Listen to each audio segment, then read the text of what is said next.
Evangelho segundo escreveu Lucas, o capítulo de número 5. Lucas, capítulo de número 5. Nós vamos ler a partir do verso 27.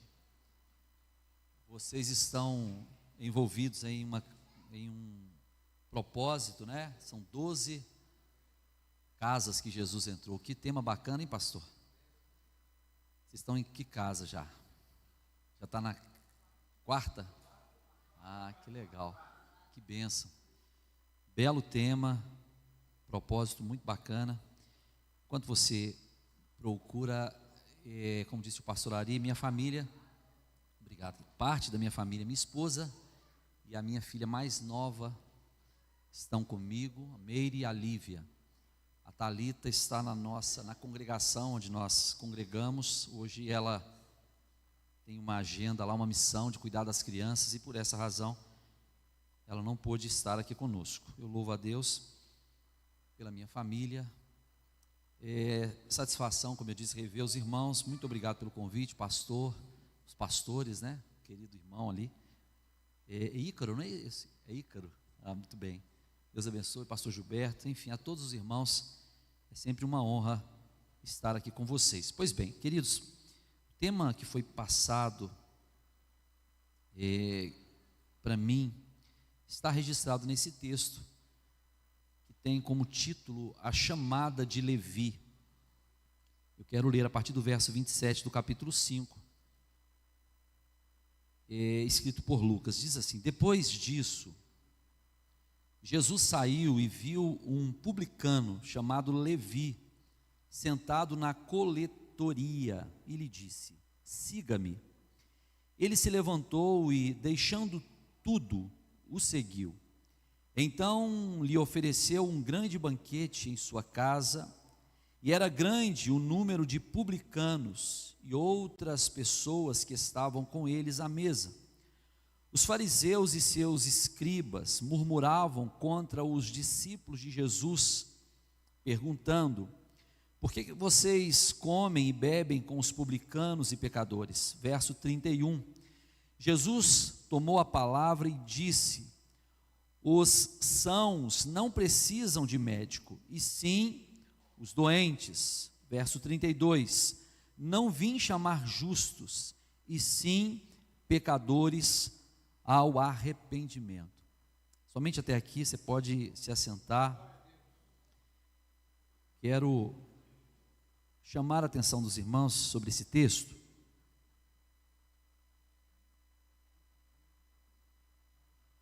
Eu quero dividir o texto em duas partes, e dentro daquilo que foi proposto, que Deus colocou no coração dos irmãos, trazer algumas coisas que Deus ministrou ao meu coração sobre esse texto.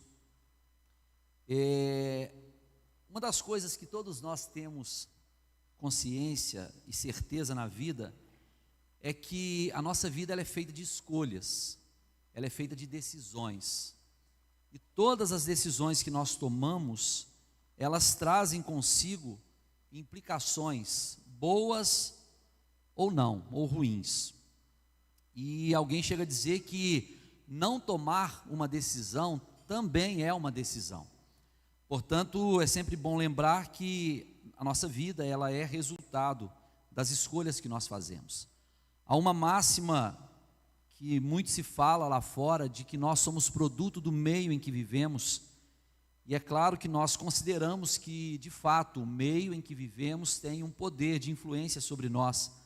Não por acaso muitas pessoas são influenciadas, e não são poucas as pessoas que têm um destino de vida triste, porque influenciados pelo meio ou pelo ambiente onde eles viviam ou vivem, perdem o rumo da sua história.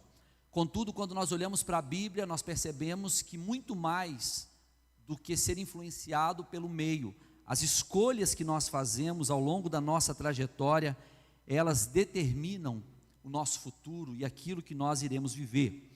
Ao passo que a Bíblia chega a dizer, e isso obviamente confronta essa máxima dita lá fora, de que somos produto do meio, é que onde abundou o pecado, superabundou a graça de Deus. Isso nos leva a entender que nós não somos necessariamente produto do meio, mas sim resultado das escolhas e decisões que nós tomamos ao longo da nossa caminhada. Estar aqui hoje é uma decisão que você tomou. Vir a este culto ou participar desses 12 dias em que nós estamos envolvidos em um tema tão importante, tão oportuno, significa que você tomou uma decisão, você escolheu, e eu não tenho dúvidas de que todos que estão aqui desejam ter esse Jesus presente na sua casa. Todos nós queremos tê-lo conosco, porque sabemos que a presença de Jesus, ela muda de maneira significativa, profunda a nossa história. Tendo dito isso, queridos, eu quero, com base no texto aqui, como eu disse, dividir o texto em duas partes, chamar a atenção dos irmãos sobre algumas lições que nós aprendemos a partir da história deste homem chamado Levi, que também é na Bíblia identificado como Mateus. Para contextualizar, a Bíblia diz que este homem era um publicano. Os publicanos, eles trabalhavam como coletores de impostos para o Império Romano. E quando nós olhamos para isso, para esta realidade, algumas coisas precisam ser ditas, porque todo judeu que havia assumido essa posição, ele se tornava de maneira imediata inimigo do povo, do seu povo, do povo judeu. Os publicanos eram vistos do ponto de vista moral como ladrões. Do ponto de vista religioso, os publicanos eram vistos como pecadores. E do ponto de vista social, as pessoas não queriam se envolver com os publicanos. Tamanha era a rejeição que eles tinham em meio à sociedade da época. E o texto nos diz que Levi, ou Mateus, ele era um publicano, cobrador de impostos. E isso gerava ou trazia sobre ele uma negatividade. Ele não era visto com bons olhos. Alguém chega a dizer que os publicanos, além de cobrar os impostos que eram determinados pelo Império Romano, eles tinham o direito de cobrar taxas excedentes, além daquilo que havia sido estabelecido, e isso geralmente ficava com esses homens, ao passo que eles eram vistos, como eu disse, do ponto de vista moral, como ladrão.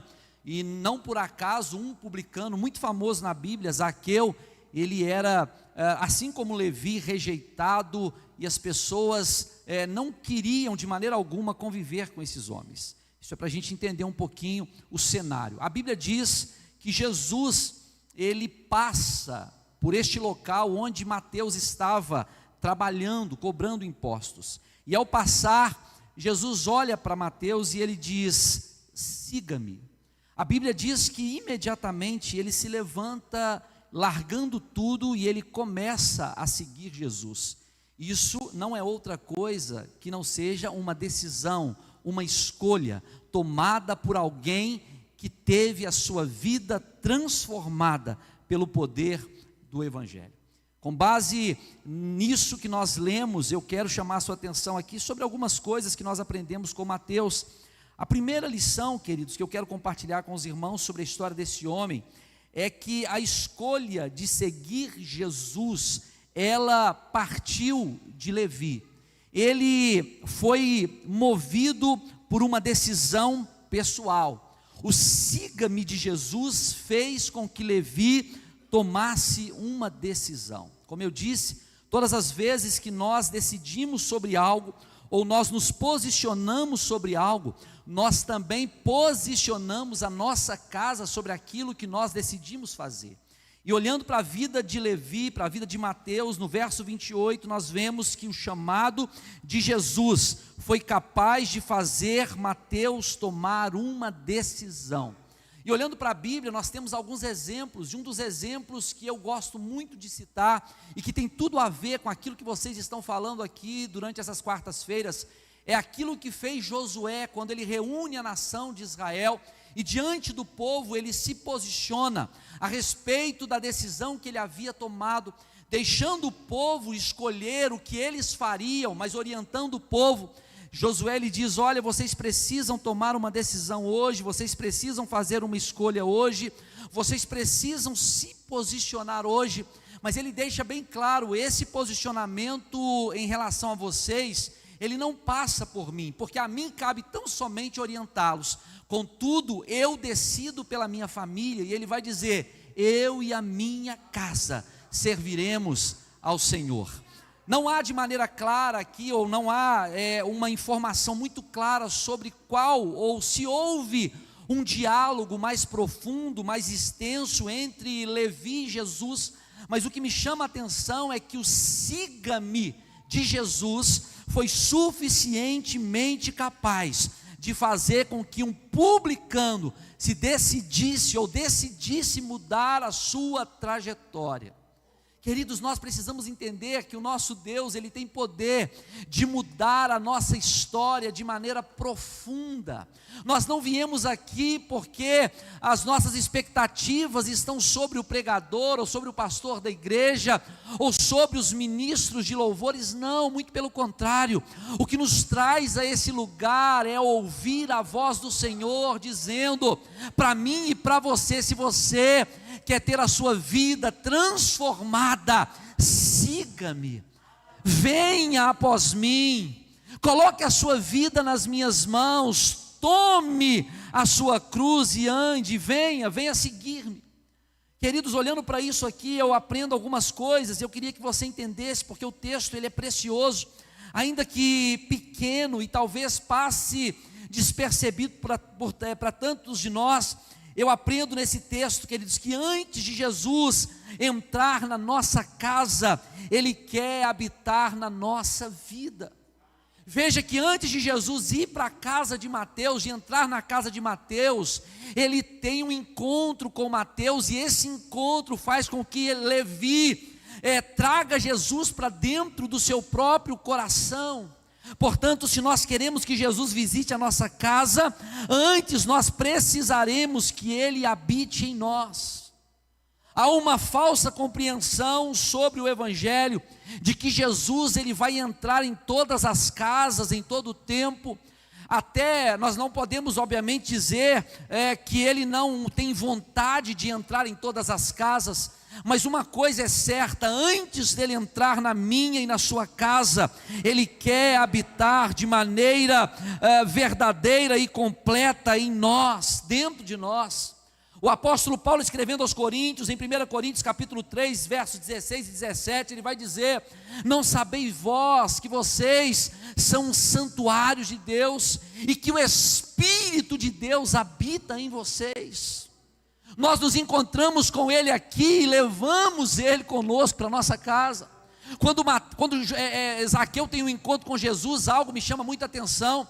A Bíblia diz que Zaqueu sai de casa, ele sobe em uma árvore para ver quem é Jesus. De repente Jesus para debaixo daquela árvore e ele fala: Zaqueu, desce depressa, porque hoje me convém pousar em sua casa. Percebam que quando Jesus fala isso, Zaqueu ele poderia ter dito: Senhor, eu até gostaria, mas considerando a minha posição social, eu não posso recebê-lo. Zaqueu, ele poderia ter rejeitado a visita de Jesus, mas o texto diz que quando Jesus disse isso, ele recebe isso com júbilo, com alegria, com contentamento. Em outras palavras, assim como Levi, Zaqueu estava dizendo: Senhor, eu quero que o Senhor vá na minha casa, porque ele sabia que Jesus não invadiria a casa dele se ele não quisesse. Portanto, antes de ir lá, Jesus ele quer entrar aqui dentro de nós. Às vezes nós queremos levar Jesus para a nossa casa, mas nós ainda não nos tornamos morada do Espírito Santo. Nós queremos que Ele transforme a nossa casa, mas Ele ainda não transformou a nossa vida. Não porque Ele não queira, mas é porque nós ainda não nos decidimos por Ele. O siga-me de Jesus continua, queridos, em evidência. Jesus ainda está batendo a porta. E ele não arromba, porque lá em Apocalipse 3, versículo 20, ele vai dizer: eis que estou à porta e bato, se alguém ouvir a minha voz e abrir a porta, eu entrarei na sua casa e com ele eu cearei. Eu já ministrei sobre isso aqui, mas nunca é demais repetir. Eu e você temos o controle da porta da nossa casa, e se nós queremos levar Jesus para lá, nós precisamos primeiro recebê-lo dentro de nós. E a pergunta que não pode calar: como é que está a nossa vida hoje? Porque se eu perguntar aqui quem quer levar Jesus para casa hoje, todo mundo quer, queridos. Porque Jesus, ele é querido por todos nós. Muitos de nós somos adeptos de um evangelho social, onde nós entramos na igreja, temos contato uns com os outros.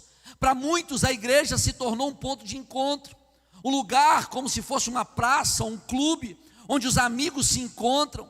E muitos de nós às vezes queremos que o culto acabe logo, porque o maior prazer não é o culto em si, mas é o momento que nós temos de comunhão, de confraternização entre nós. Ainda que isso seja importante, ainda que isso seja válido, nós estamos aqui por causa do Cordeiro de Deus que tira o pecado do mundo. E mais do que um encontro social, Jesus quer nos encontrar de uma forma pessoal. Jesus, ele quer habitar em nós. Romanos capítulo 8, a partir do versos 10 e 11, o apóstolo Paulo escrevendo, ele disse assim: mas se Cristo está em vocês, o corpo está morto por causa do pecado, mas o espírito está vivo por causa da justiça. E se o espírito daquele que ressuscitou Jesus dentre os mortos habita em vocês, aquele que ressuscitou a Cristo dentre os mortos também dará vida aos seus corpos mortais por meio do seu espírito que habita em nós. Ele precisa habitar em mim para depois ele ir para a minha casa. Uma das coisas, queridos, que muitas vezes nós não compreendemos, vejam, Mateus, ele recebe Jesus em casa, mas primeiro ele recebe Jesus na própria vida.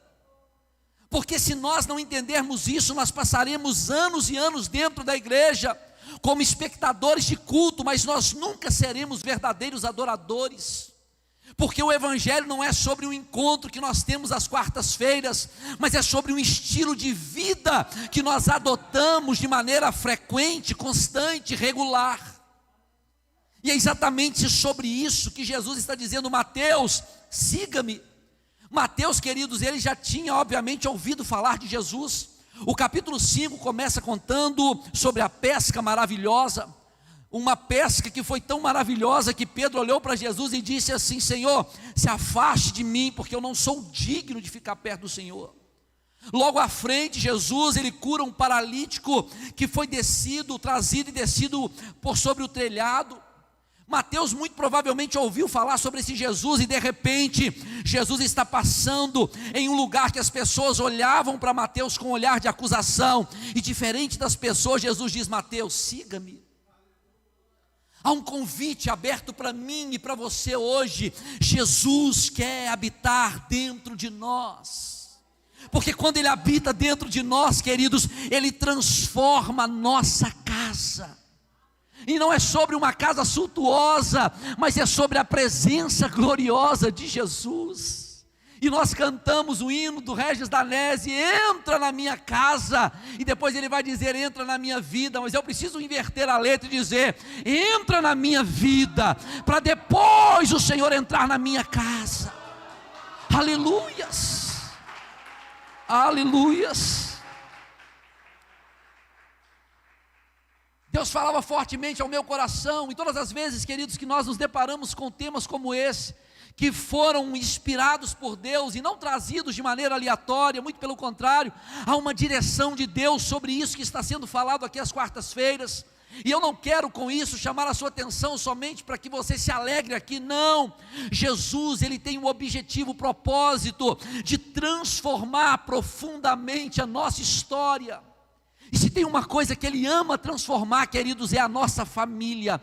A família é a célula máter da sociedade. É na família que tudo começa. Uma família saudável significa uma igreja saudável. Uma família saudável reflete uma sociedade saudável. Logo, Satanás tem tentado destruir as nossas famílias. E sabe o que ele faz? Ele não atinge o alicerce da sua casa física, não. Ele está atacando você pessoalmente. Mas quando nós nos tornamos morada do Senhor, nós podemos declarar, queridos, 1000 cairão ao nosso lado, 10.000 à nossa direita, bomba está caindo, mas nós continuamos glorificando, adorando, exaltando ao Senhor. O chamado de Jesus a Mateus é: Mateus, siga-me. Jesus não falou com ele: Mateus, como disse para Zaqueu, eu quero ir na sua casa. Não. Eu quero primeiro que você tome uma decisão. Eu quero perguntar isso aqui, se você não quiser responder, não responda. Quantos aqui já estão seguindo a Cristo?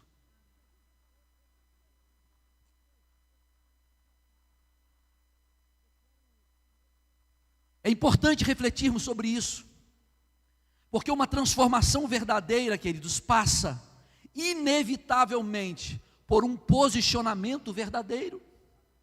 Quando Josué declara: eu e a minha casa serviremos ao Senhor, Josué está dizendo: olha, há no meu coração uma decisão, e eu não abro mão de mantê-la.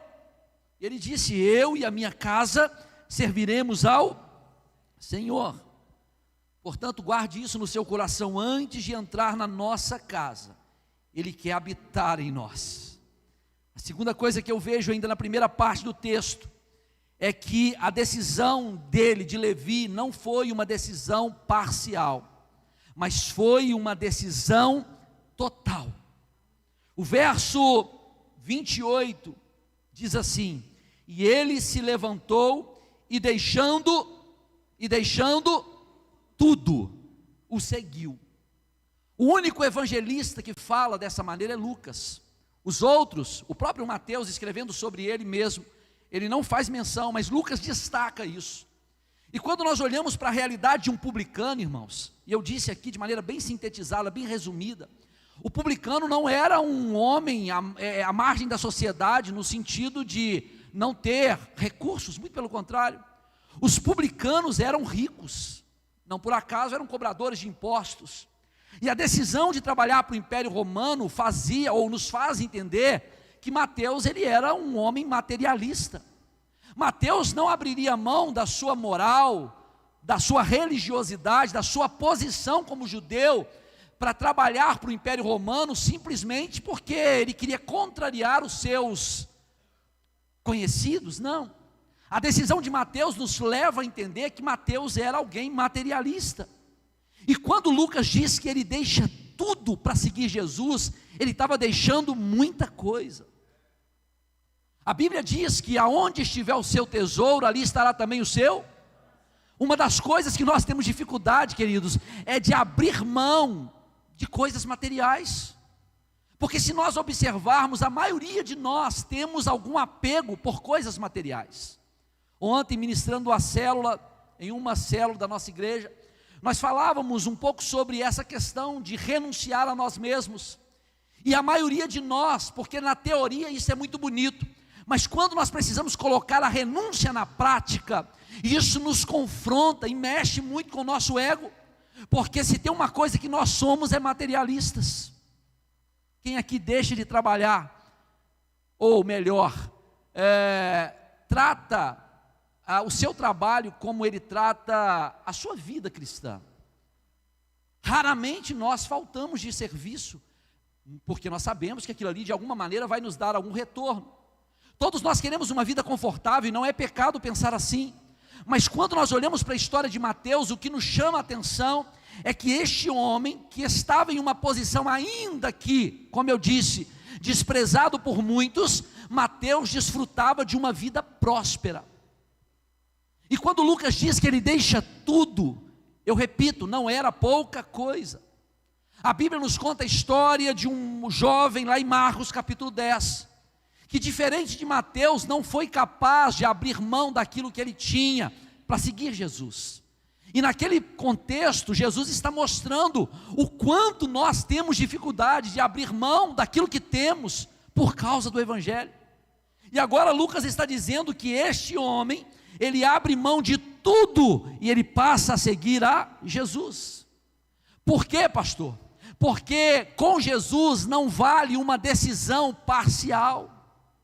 Ou nós assumimos uma vida cristã integral, ou a nossa casa não será transformada.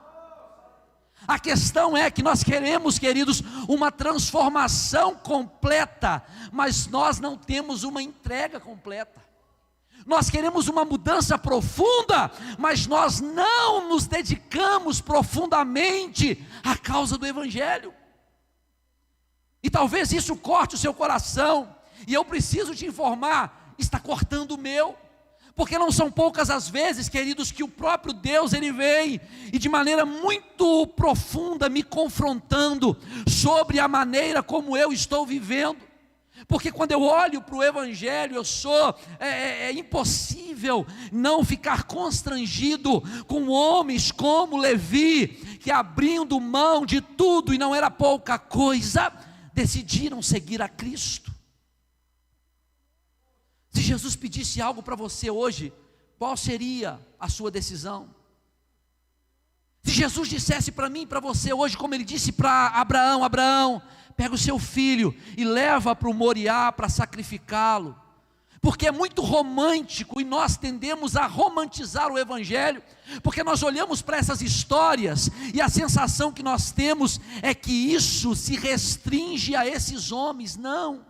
Da mesma maneira, na mesma intensidade, Jesus está passando neste lugar hoje, e Ele está dizendo: siga-me, mas para isso, você precisa mudar tudo. Isso é muito sério, irmãos, porque honestamente, eu acredito, e eu falo por mim, será que eu estou preparado para tomar uma decisão tão radical? A Bíblia diz que Mateus ou Levi, deixando tudo, ele seguiu Jesus. Me vem à memória aqui um personagem bíblico, um homem do Antigo Testamento por nome Eliseu, sucessor de Elias. A Bíblia diz que quando Elias passa por Eliseu, depois de Deus ter ordenado que ele ungisse Eliseu como profeta em seu lugar, a Bíblia diz que ele encontra Eliseu lavrando a terra com os bois, e quando Elias chega, ele fala: Eliseu, venha após mim e siga-me. A Bíblia diz que imediatamente Eliseu pega os bois, mata, faz com aqueles aparelhos uma churrasqueira, assa, faz um churrasco e segue Elias. Aí você olha para Eliseu e você precisa reconhecer que ele foi, queridos, o sucessor de Elias. Se Elias fez, ou se Deus operou 7 milagres na vida de Elias, na vida de Eliseu ele operou 14. Porque ele pediu porção dobrada do Espírito que estava sobre Elias. O que eu estou dizendo para você hoje, Deus está falando para mim de maneira profunda também, é que se nós queremos uma mudança profunda, nós precisamos tomar uma decisão profunda. Se nós queremos, queridos, uma transformação genuína, nós precisamos ter coragem de abrir mão daquilo que temos para seguir Jesus. Mateus 16, 24, se alguém quiser vir após mim, negue-se a si mesmo, tome a sua cruz e siga-me. Não é sobre um tapete vermelho diante de nós, mas é sobre uma cruz sobre os nossos ombros. Renunciar a nós mesmos é um grande desafio, porque, como eu disse, o que nós mais queremos, queridos, é ter um conforto para a nossa alma, para a nossa carne, é viver uma vida abundante aqui na terra. E se Jesus puder, Ele passa na nossa casa e muda a nossa história.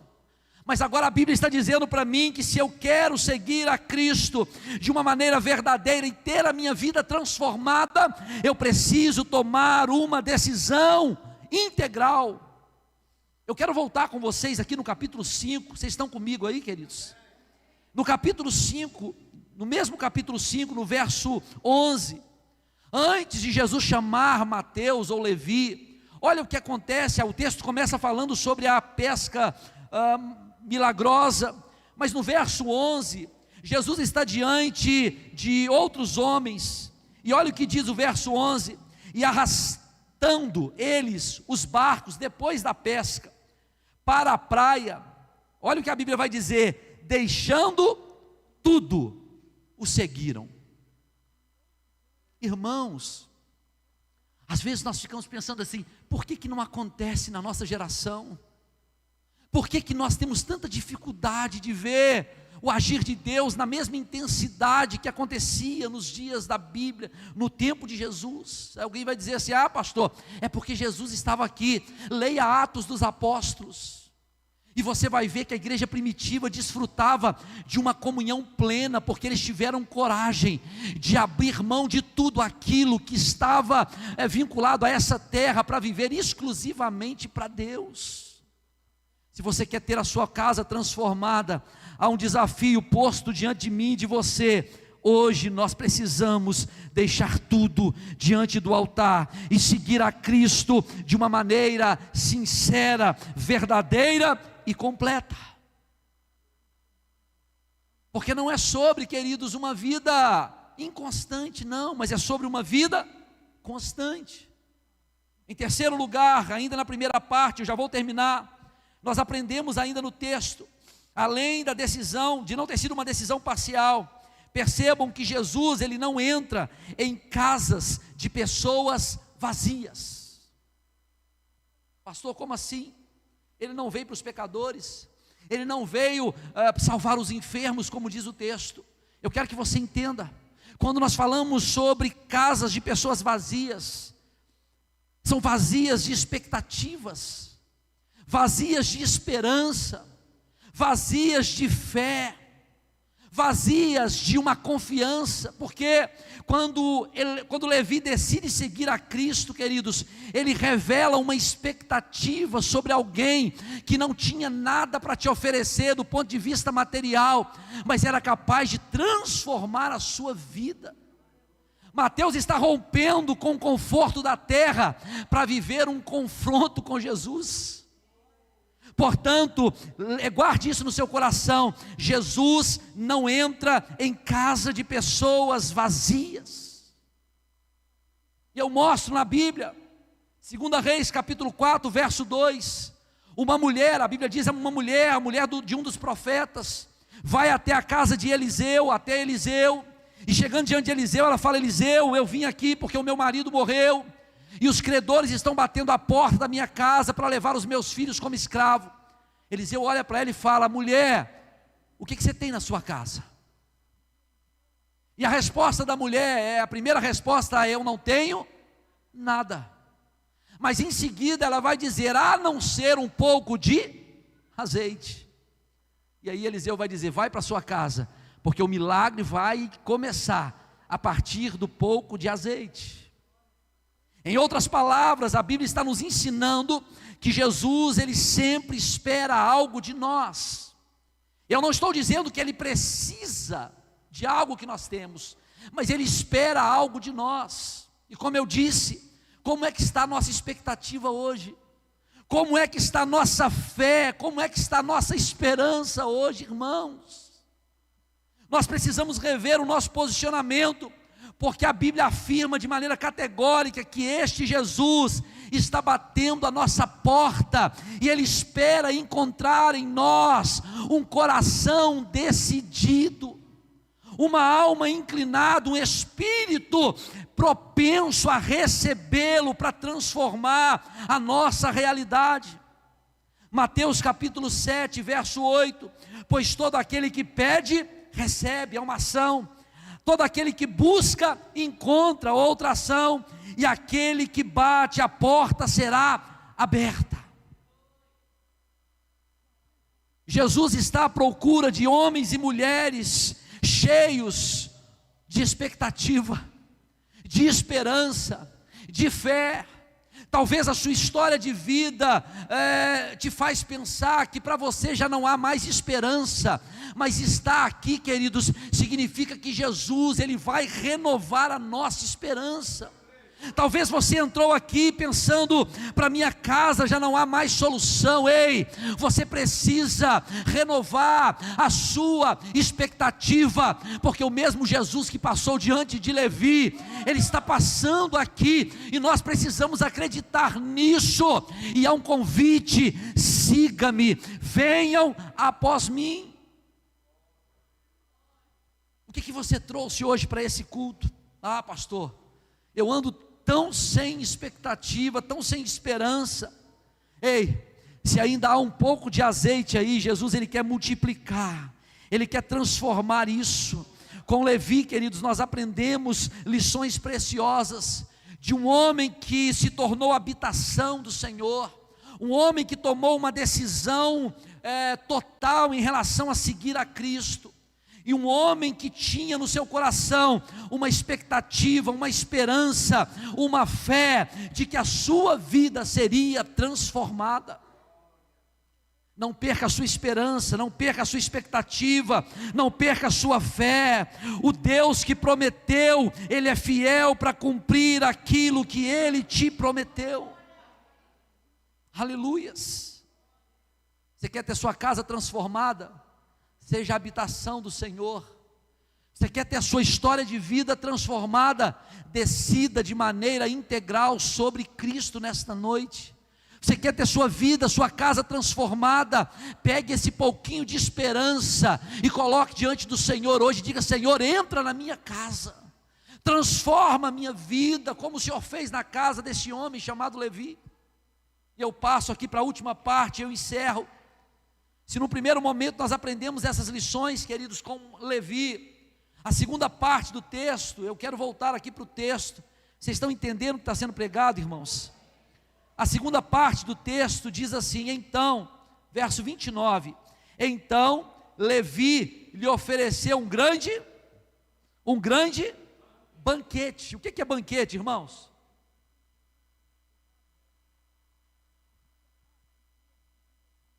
Banquete é festa. Amém, queridos? Quarta-feira, dia de trabalho, né? Não é fácil. Não é fácil para mim também não. Mas nós temos que encher o nosso coração de esperança, irmãos. Nós não viemos aqui por acaso. Aleluias. Olha que interessante, a segunda parte do texto, eu aprendo algo precioso e eu quero trazer isso para os irmãos. Quem é filho celebra a presença do Pai. Eu anotei algumas coisas aqui, mas antes de falar sobre elas, eu queria ler com vocês Gálatas capítulo 4, o verso de número 7. O apóstolo Paulo escrevendo aos Gálatas, eu vou repetir aqui a última parte da ministração.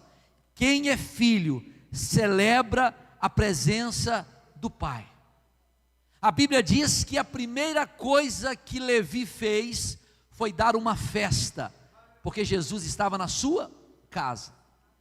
Tem um monte de gente dentro da igreja, irmãos, e não estão celebrando a presença do Pai. Olha o que Gálatas, o apóstolo Paulo escrevendo aos Gálatas, no capítulo 4, no verso 7, está escrito aqui, olha assim, olha o que está escrito: assim, você já não é escravo, mas filho, e por ser filho, Deus também o fez herdeiro. Mateus acabara de abrir mão do seu emprego. E uma coisa interessante ainda sobre essa questão da decisão de Levi, que me chama muita atenção, é que os discípulos que eram pescadores, abriram mão da pesca e foram seguir Jesus. Mas se por acaso houvesse alguma eventualidade, eles poderiam retornar à pescaria. Mas a decisão de Levi não lhe dava o direito de voltar, porque isso para o Império Romano era uma traição.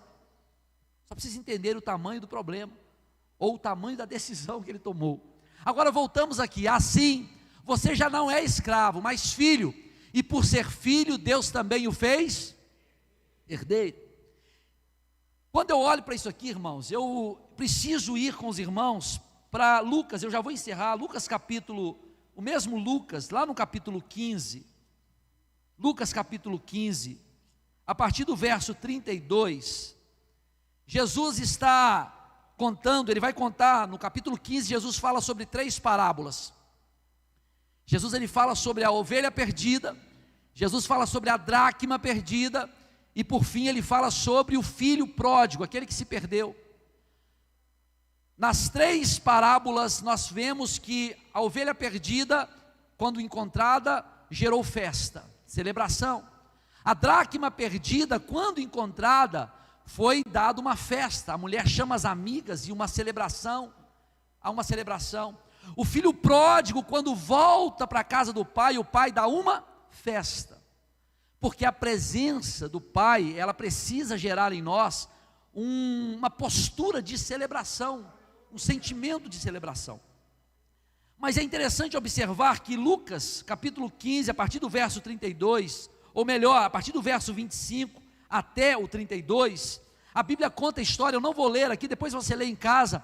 A Bíblia conta a história do filho mais velho, que muitas vezes passa despercebido, porque nós nos concentramos muito na história do filho mais novo. Mas lendo a história do filho mais velho, e nós vamos observar que no início do capítulo 15, Jesus está falando exatamente com os fariseus, com os escribas, os mesmos que agora estão na casa de Levi, e fazendo o quê? Murmurando.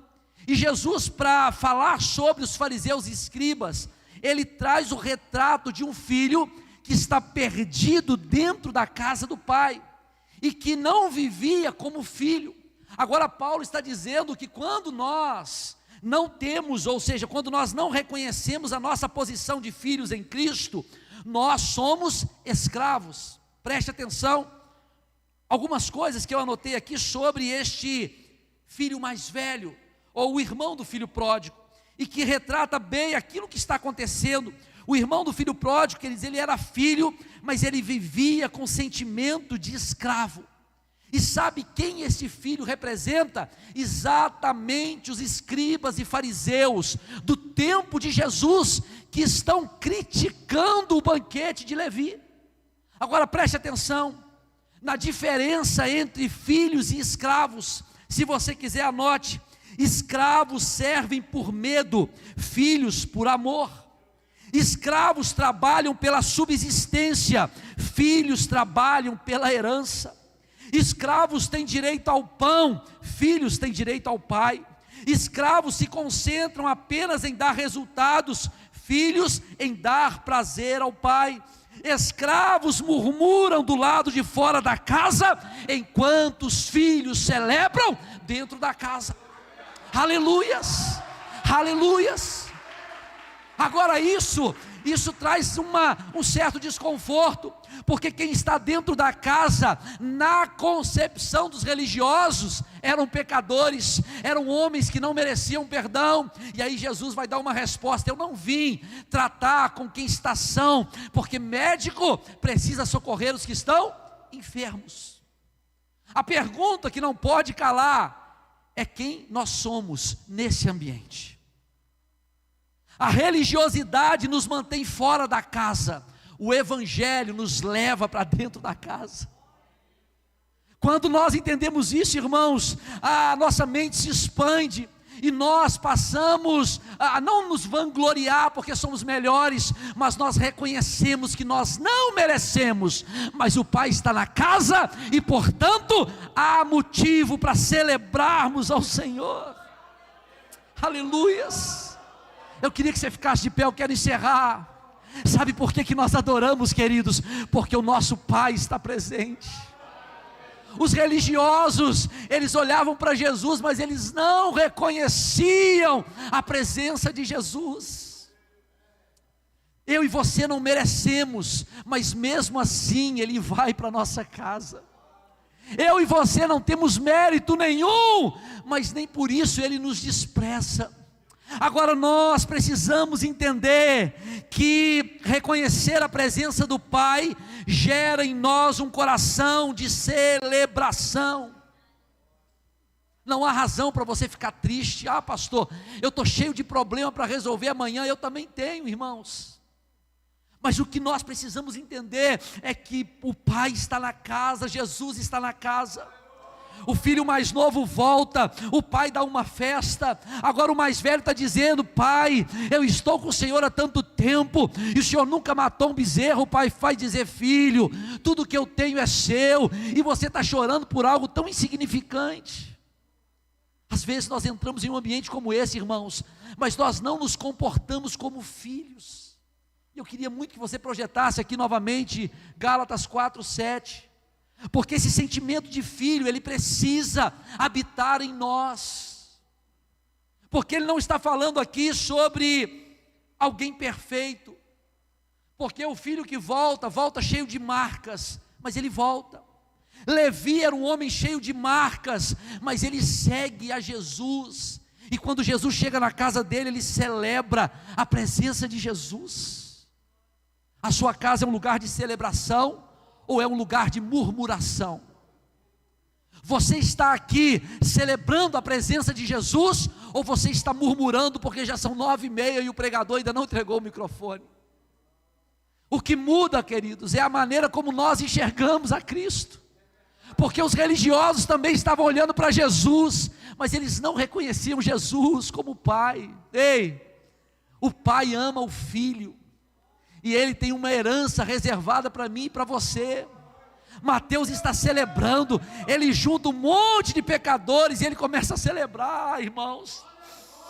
Ontem eu estava indo, eu já vou terminar em nome de Jesus, eu estava indo para a célula ontem, e antes de sair, eu conversando com a minha esposa sobre alguns problemas, eu disse para ela assim: Meire, eu não tenho condição nenhuma hoje de ministrar a célula, meu coração está quebrado, eu estou aqui, só Deus sabe como, irmãos. Às vezes nós subimos em um altar como esse e parece que está tudo bem com a gente, mas sabe o que acontece? Eu falava isso com o pastor esses dias, ele me contando alguns problemas, e ele disse: pastor, quando eu subo no altar, há um refrigério na minha alma, há uma restauração no meu espírito. Sabe por quê, queridos? Porque o Pai, ainda que a gente esteja cheio de problemas, o Pai nos dá razão para celebrarmos.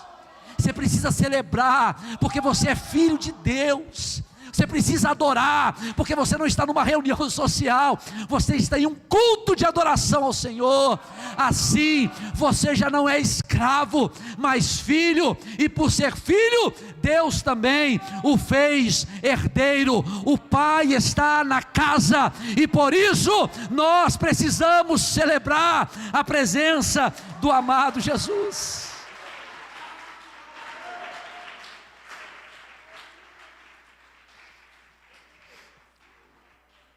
Venha à igreja e não deixe de celebrar ao Senhor. Volte para a sua casa, e ainda que os problemas estejam lá, faça uma mesa, promova esse ambiente, e dê um banquete, celebre ao Senhor, porque Ele quer mudar a sua história. Eu quero orar por vocês, com a permissão do pastor. Se você quiser se aproximar da sua família, e por favor, queridos, esta é uma noite em que nós estamos nos encontrando com o Deus do impossível.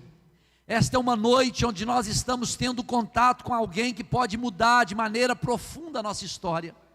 Não perca a oportunidade de ter esse Cristo habitando em você, porque isso transformará a realidade da sua casa, do seu casamento. Ele quer mudar a nossa história, e Ele está aqui presente nesta noite. Em nome de Jesus, vamos orar. Senhor, nós te adoramos, Senhor, nós te exaltamos e bendizemos o teu nome. O Senhor veio para resgatar-nos, Pai, deste mundo de miséria. Ó Deus, o Evangelho é sobre um Deus que vem ao nosso resgate. O Evangelho é sobre um Jesus que veio nos resgatar das aflições desta vida. E esse Jesus está passando aqui no Sapucaias, e Ele está nos convidando, assim como Ele convidou o Levi, dizendo: siga-me. Ele quer ir para a nossa casa, e nós precisamos celebrar a presença dEle. Pai, eu oro nesta noite para que famílias sejam transformadas, ó Deus, casamentos sejam restaurados, filhos sejam, Senhor, ó Deus, restaurados pelo poder do Evangelho. Nós oramos, Senhor, para que cadeias caiam, portas se abram, e famílias, Senhor, se levantem neste lugar, como famílias que servem ao Senhor. O Pai está na casa e por isso nós celebramos. O Pai está na casa e por isso os filhos tributam a Ele toda honra, toda glória, todo louvor e toda adoração. Senhor, nós te louvamos, porque o Senhor nos chamou e nós decidimos te seguir, e portanto, Pai, nós cremos que a nossa casa, a nossa família será transformada pelo poder sobrenatural, extraordinário do Evangelho de Cristo. Em nome de Jesus nós oramos e agradecemos. Amém. Que Deus te abençoe em nome de Jesus.